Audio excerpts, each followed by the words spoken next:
రాత్రి నుంచి గగన్ని సూర్య అలా కొడుతూనే ఉంటాడు. తెల్లవారిపోతుంది. ఇంకా కసితీరా కొడుతూనే ఉంటాడు. గగన్ కుప్పకూలి పడిపోతూ ఉంటాడు. అప్పుడు గగన్ గుండెలపై కూర్చొని, "రేయ్! నిన్నిలా కొట్టటం నాకు చాలా బాగా కిక్కిచ్చిందిరా. నువ్వు ఎదురు తిరగకుండా నేను నిన్ను కొడుతూ ఉంటే చూడు నాకు ఎంత మజాగా ఉందో. అబ్బా! ఎంత సంతోషంగా ఉందో. నీకు ఫైనల్ టచ్ ఇస్తాను. నీకు ఒక షాక్ ఇస్తాను. భూమి లేని జీవితం ఎందుకని నువ్వు చచ్చిపోవటానికి సిద్ధమైపోయావు కదా! చచ్చిపోరా చచ్చిపో" అంటూ సూర్య కారు దగ్గరికి వెళ్ళి కత్తిని తీసుకువస్తూ ఉంటాడు. అప్పుడే గగన్ లేచి నిలబడి ఉంటాడు. సరిగ్గా అప్పుడే భూమి బావా అంటూ గగన్ దగ్గరికి వచ్చి గగన్ని గట్టిగా హగ్ చేసుకుంటుంది. అంటే అంతకు ముందుగానే శారద కేపి భూమికున్న బాంబుని తీసేసి ఉంటారు. భూమిని కాపాడి ఉండటంతో భూమి పరుగులు పెడుతూ ఇప్పుడు గగన్ని వచ్చి హగ్ చేసుకొని ఉంటుంది. అంతకుముందు జరిగిన సంఘటన ఇప్పుడు మనకి చూపిస్తూ ఉంటారు. శారద, కేపీ ఇద్దరు కారులో వెతుక్కుంటూ వెళ్తూ ఉంటే భూమి పరుగులు పెడుతూ ఉంటుంది. "ఏవండి భూమి అండి" అని శారద చూడడంతో ఇక కేపీ కార్ డ్రైవ్ చేసుకుంటూ "భూమి భూమి" అంటూ కార్ని పక్కన ఆపేసి భూమి వెనకాలే పరుగులు పెడుతూ ఉంటారు. "వద్దు, నా దగ్గరికి రాకండి, నా దగ్గరికి రాకండి" అంటూ భూమి పరుగులు పెడుతూ పారిపోతూ ఉంటుంది. అయినా కేపీ పట్టుకొని భూమి చేతులకు ఉన్న కట్లని విప్పేస్తూ ఉంటాడు. "వద్దు మావయ్య, దూరంగా వెళ్ళిపోండి మావయ్య, వెళ్ళిపోండి" అని భూమి అరుస్తూ ఉంటుంది. "అయ్యో, నా మాట విను భూమి" అని బలవంతంగా కట్లని విప్పేసి "ఏమైందో చెప్పమ్మా" అని జాకెట్ని చూడటంతో అక్కడ బాంబు ఉంటుంది. "ఏంటమ్మా ఇది" అని కేపీ చాలా షాకింగ్గా చూస్తూ ఉంటే శారద కంగారు పడుతూ ఉంటుంది. "మావయ్య, బాంబు మావయ్య, వెళ్ళిపోండి మావయ్య, మీరు కూడా చచ్చిపోతారు మావయ్య, ప్లీజ్ మావయ్య, ఎలాగూ మీ అబ్బాయి నన్ను వద్దనుకుంటున్నాడు, నన్ను వదిలించేసుకోవాలనుకుంటున్నాడు కదా, మీరైనా ప్రాణాలతో సుఖంగా ఉండాలి మావయ్య, వెళ్ళండి మావయ్య" అని భూమి ఏడుస్తూ ఉంటుంది. "నువ్వు ఆవగమ్మా, ఇందులో 1 అవర్ 23 మినిట్స్ అయ్యింది, ఇంకా ఎంతసేపు టైం ఉందమ్మా, చెప్పమ్మా చెప్పని" కేపీ అంటాడు. "ఇక 2 మినిట్స్ మాత్రమే ఉంది మావయ్య" అని భూమి చెప్తుంది. "నువ్వు ఆగు భూమి" అంటూ కేపీ భూమి మాట అస్సలు వినకుండా కట్లని విప్పేస్తూ ఆ బాంబుని తీయటానికి ప్రయత్నిస్తూ ఉంటారు. "అయ్యో మావయ్య, నేను చెప్పేది వినండి, మీ అబ్బాయి వద్దనుకొని వదిలించుకోవాల్సిన నా జీవితం మావయ్య, ఎందుకు మావయ్య నన్ను కాపాడుతున్నారు, వెళ్ళండి మావయ్య" అని భూమి అంటే, "ఎవరమ్మా మా అబ్బాయి నిన్ను వదిలించుకోవాలనుకున్నాడని చెప్పింది?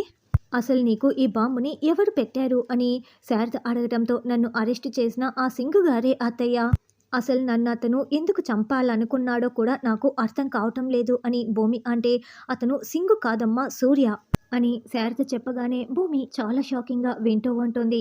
అలా కట్లని విప్పినా కూడా బాంబు రాకపోవటంతో "ఆగమ్మా ఆగు" అంటూ కేపీ అక్కడి నుంచి పరుగులు పెడతాడు. "మన ఇంట్లో డ్రగ్స్ పెట్టింది కూడా ఎవరో కాదు, ఆ అపూర్వ. మన ఇంటికి వచ్చి నిన్ను అరెస్ట్ చేసింది కూడా అసలైన పోలీసులు కాదు, నకిలీ పోలీసులు. ఆ సూర్య గగన్ని కొట్టి శివని ఇంట్లో నుంచి బయటికి గెంటేయాలని కండిషన్ పెట్టాడు. అప్పుడే నువ్వు ప్రాణాలతో ఉంటాడని గగన్ని బెదిరించాడు. గగన్ ఏంటా పిచ్చి వాళ్ళ శివన్ కొట్టి పంపించేయటం ఏంటా అని మేము కూడా తిట్టుకున్నాం. కానీ తర్వాతే తెలిసిందమ్మా, అంతా నీకోసమే గగన్ చేశాడని మాకు అర్థమైంది" అని శారద చెప్తూ విప్పుతూ ఉంటే కేపీ కార్ దగ్గరికి పరుగులు పెట్టి వెళ్ళి ఏదో ఒక కట్టర్ పట్టుకు వస్తాడు. దాని సహాయంతో తాళ్ళని కట్ చేసి వెంటనే బాంబుని విసిరి పడేస్తాడు. ఆ బాంబు కాస్త పేలిపోతుంది. అలా కేపీ, శారద ఇద్దరు కలిసి భూమిని కాపాడేస్తారు. "హమ్మయ్య, భూమికి ఏమీ కాలేదు" అని కేపీ, శారద సంతోషపడుతూ ఉంటే, "అయ్యో, నేను బావని ఎంత అపార్థం చేసుకున్నాను, నేను ఎంత పెద్ద మూర్ఖురాలిని, ఇదంతా బావే చేశాడని నేను ఎంత తిట్టుకున్నానో" అని భూమి తల పగలగొట్టుకుంటూ ఉంటుంది. "అయినా నాతో పాటి ఆయన చనిపోకూడదనే నేను దూరంగా పరిగెత్తుకుంటూ వచ్చాను" అని భూమి కేపీకి చెప్తుంది. శారద, కేపీ భూమిని దగ్గరికి తీసుకుంటారు. ఇదంతా భూమి గగన్ని హగ్ చేసుకొని, "నన్ను క్షమించు బావా, నేను నిన్ను తప్పుగా అర్థం చేసుకున్నాను, నన్ను క్షమించు" అంటూ భూమి గగన్‌కి ముద్దులు కురిపిస్తూ ఉంటుంది. అలా రక్తపు మడుగులో ఉన్న గగన్ ముఖం నిండా కూడా భూమి ముద్దులు పెడుతూ ఉంటే గగన్ భూమిని దగ్గరికి తీసుకొని, "ఇంత ప్రేమ ఉన్నదానివి నన్ను వదిలేసి దూరంగా ఎందుకు వెళ్ళిపోవాలనుకున్నావు" అని గగన్ ప్రశ్నిస్తూ ఉంటాడు. "నీకేమీ కాకూడదనే నేను అలా పరుగులు పెట్టి వెళ్ళిపోయాను బావా, వాడు నా ఒంటికి బాంబు పెట్టాడు బావా, నువ్వు ప్రాణాలతో ఉండాలని నేను అలా పరుగులు పెట్టి వెళ్ళిపోయాను" అని భూమి చెప్పి మళ్ళీ ముద్దులు పెడుతూ ఉంటుంది. ఇక గగన్ కూడా భూమికి ముద్దులు పెడుతూ ఉంటాడు. కత్తి పట్టుకు వస్తున్న సూర్య, భూమి, గగన్ ఇద్దరు హగ్ చేసుకొని అలా ముద్దులు పెట్టుకుంటూ ఉండటంతో చూసి చాలా షాకింగ్గా "రేయ్" అంటూ పొడవడానికి పరుగులు పెడుతూ వస్తూ ఉంటాడు. ఇక పొడవబోతూ ఉంటే భూమిని ఒకవైపు హగ్ చేసుకొని గగన్ సూర్య చేతిని అడ్డు పట్టుకొని వాడి చెయ్యి విరిచి పడేస్తాడు. ఇక ఇప్పుడు గగన్ సూర్యపై విరుచుకు పడిపోతాడు. అలా సూర్యని గగన్ చావబాదుతూ ఉంటే భూమి చాలా సంతోషంగా చూస్తూ ఉంటుంది. ఇంతకుముందు సూర్య గగన్‌ని ఎలాగైతే కొట్టాడో అంతకు రెట్టింపుగా గగన్ ఇప్పుడు సూర్యని చావబాదుతూ ఉంటాడు. "ఏంటి? నన్ను కొడుతుంటే నీకు కిక్కొస్తోందా? ఇప్పుడు నీకు కిక్కొస్తుందిరా కిక్కు వస్తుంది. చూస్తూ ఉండు" అని అక్కడున్న కత్తి తీసుకొని "రేయ్" అంటూ గగన్ సూర్యని పొడవబోతూ ఉంటే "గగన్ ఆగు" అంటూ శారద పరుగులు పెడుతూ అక్కడికి వస్తుంది. "నా భూమిని బాంబు పెట్టి చంపాలనుకుంటావా? నిన్ను వదలనంటూ గగన్ పొడవబోతూ ఉంటే "ఆగు గగన్, ఆగు గగన్" అంటూ శారద గగన్ చేతిలో ఉన్న కత్తిని తీసుకొని విసిరి పడేస్తుంది. "ఏం చేస్తున్నావురా? నువ్వు మనిషి ప్రాణాలు తీయటమేంటి? వద్దు గగన్.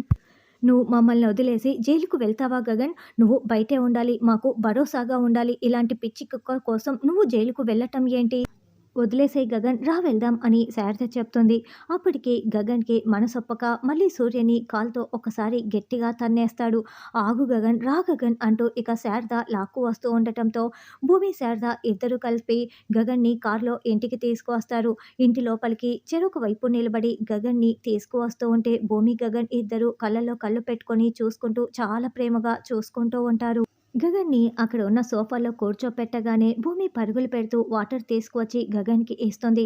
అప్పుడే సోఫాలో నిండా దుప్పటి కప్పేసి ఒకరు పడుకొని ఉంటారు. శారద చాలా షాకింగ్‌గా చూస్తూ ఉంటుంది. శివ ఇంట్లో లేడు. పూరికి ఇలా పడుకోవడం అసలు తెలీదు. అలా పడుకొని కూడా పడుకోదు.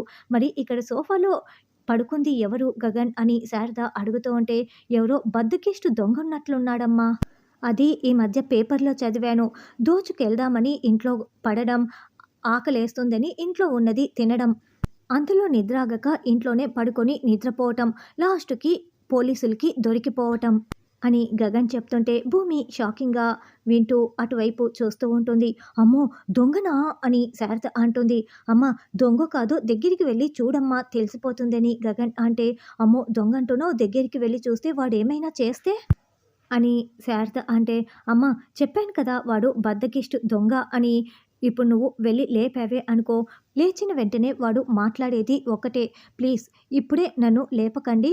మళ్ళీ నేను పోలీస్ స్టేషన్‌కి వెళ్ళి పడుకోవాల్సి ఉంటుంది. ప్లీజ్ నన్ను నిద్ర లేపకండి' అని చెప్తాడమ్మా" అని గగన్ అంటే, "వాడేం దొంగరా భలే విచిత్రంగా ఉన్నాడే. సరే లేపి కాస్త టిఫిన్ పెట్టి తర్వాత పోలీసులకి పట్టిద్దామా" అని శారద అంటుంది. "సరే అలాగే కానివ్వమ్మా" అని గగన్ అంటే శారద మెల్లగా అక్కడికి వెళ్ళి "దొంగగారు, దొంగగారు" అని తట్టి లేపుతూ ఉంటుంది. అప్పుడు చెర్రి ముసుగుని తీసేసి "ఏంటి పెద్దమ్మా దొంగగారు అని పిలుస్తున్నావు? నన్ను కాసేపు పడుకోనివ్వు పెద్దమ్మా" అని చెర్రి మాట్లాడుతూ ఉండటంతో భూమి, శారద ఇద్దరు చాలా షాకింగ్‌గా చూస్తూ ఉంటే గగన్ చూసి నవ్వుకుంటూ ఉంటాడు. అలా చెర్రి ప్లాన్‌తోనే ఇప్పుడు గగన్ భూమిని కాపాడి ఉంటాడు. ఇక రానున్న ఎపిసోడ్‌లో గగన్ భూమికి తన మనసులో ప్రేమని మొత్తం బయట పెడుతూ ఐ లవ్ యూ చెప్తూ ప్రేమలేఖ రాస్తాడు.